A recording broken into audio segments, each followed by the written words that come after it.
We made Italian sausages with my friend Andy and my husband Marco.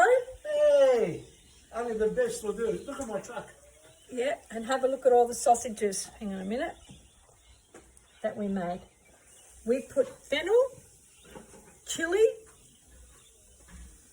a bit of dill, a bit of Celtic salt, a little bit of olive oil. Have a look at that.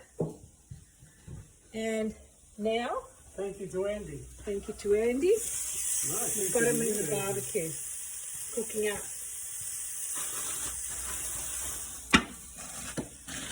Absolutely, we're really excited. Let me know how they taste. Can you tell me how the sausages come out? Did you enjoy them?